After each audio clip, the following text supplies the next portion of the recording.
திருடர்களை பற்றி ஒரு கட்டுரை எழுத டீச்சர் சொன்னாங்க. 7ஆம் வகுப்பு படிக்கும் பையன் எழுதின கட்டுரைய அப்படியே வாசிக்கிறேன். நம் தேசத்தின் முதுகெலும்பே திருடர்கள்தான். நான் நகைச்சுவைக்காக சொல்வது போல் தோன்றும், ஆனால் இதுதான் உண்மை. அல்மேராக்கள், பெட்டிகள், பூட்டு, சாவி இதெல்லாம் திருடர்களுக்காகவே செய்யப்படுகின்றன. இவைகளை உற்பத்தி செய்கிற தொழிற்சாலைகள் திருடர்களால் தான் பிழைக்கின்றன. திருடர்களுக்கு பயந்துதான் நம் வீடுகளில் ஜன்னல்கள், கதவுகள் வைக்கின்றோம். இவைகளை செய்வதின் மூலமும் பொருத்துதலின் மூலமும் பல பேருக்கு வேலைவாய்ப்பு கிடைக்கின்றது.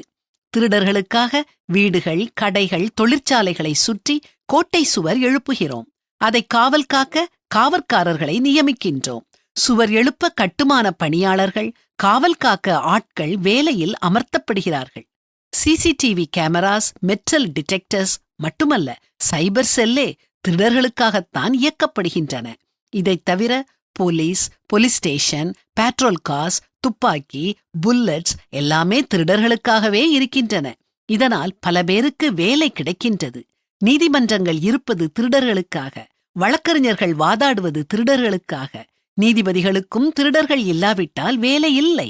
திருடர்கள் இல்லாவிட்டால் சிறைச்சாலைகள் கட்ட தேவையில்லை, ஜெயிலர்களின் தேவையும் இல்லை. மக்களுடைய மொபைல் போன்ஸ், கம்ப்யூட்டர், மின்னணு சாதனங்கள், வாகனங்கள் போன்றவை திருடப்பட்டால் அவர்கள் மறுபடியும் இவை எல்லாவற்றையும் வாங்குவார்கள். வாங்குவதும் விற்பதும் ஒரு நாட்டின் பொருளாதாரத்தை மேம்படுத்தும். பலருக்கு வேலைவாய்ப்பு கிடைக்கும்.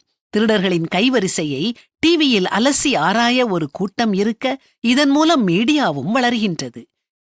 இந்த பையனுடைய மாற்றி யோசிக்கும் அறிவு வியக்க வைக்குது இல்லையா? எனக்கு இந்த வசனம்தான் ஞாபகத்துக்கு வருது.